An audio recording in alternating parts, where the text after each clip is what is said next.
So I have to say to start, I was talking with a couple of interns that I work with about this, and they said, Donna Martin? Donna Martin who? And then I realized that I'm kind of old. But I'm sure many of you are well aware of the wonderful show 90210. Why does it matter now?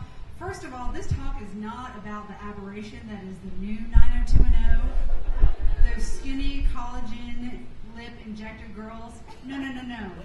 We're going to go back old school to Beverly Hills 90210. Two things that I want to make sure you know. In 2012, SoapNet will be taking Beverly Hills 90210 off the air. And number two, we are exactly 2 weeks away from what date? 902.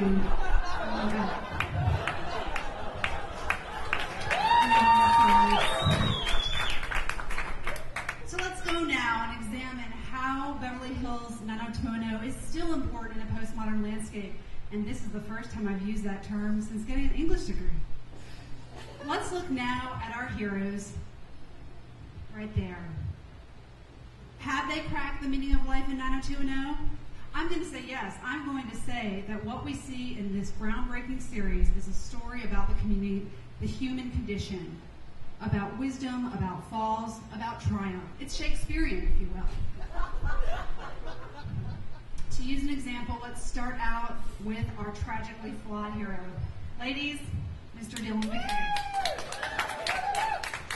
This was actually one of the first quotes that he said. It was one of the first things he said to Brandon when he arrived from you-know-where, Minnesota. But then again, we had this kind of wisdom.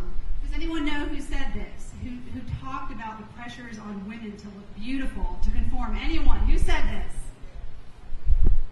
No guessers? Andrea Zuckerman. That's right. Andrea Zuckerman was the character who didn't quite fit in. She came from the wrong side of the tracks. Her grandma had to kind of bust her in and fake her in there.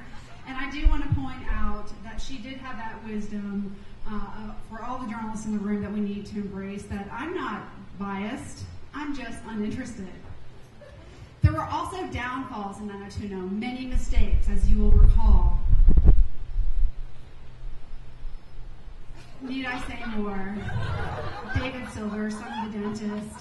You may recall his ill-fated rap career when he said, "Girl, you're so precious to me." And also the hair. I need to note that now Brian Austin Green is married to Megan Fox, so it wasn't that much of a foible because he got to marry her. And here, of course, our tragic heroine, Donna Martin. Ladies, a mermaid dress and alcohol are always a bad combo. And as we all know, those of us born before 1987, that was what led to her downfall. Kelly Martin, what led to hers? I believe that it was her occupation with her looks. And let's look at the cycle this perpetuated. Diet pills, cults, there was a bad rave, and most of all, look at the shirt. It's cow prints, it's denim. And there were jorts involved. So I think we can clearly see how this preoccupation with looks can really bring us down into a difficult cycle. But let's come on up. Again, this is a redemptive tale. There is triumph here.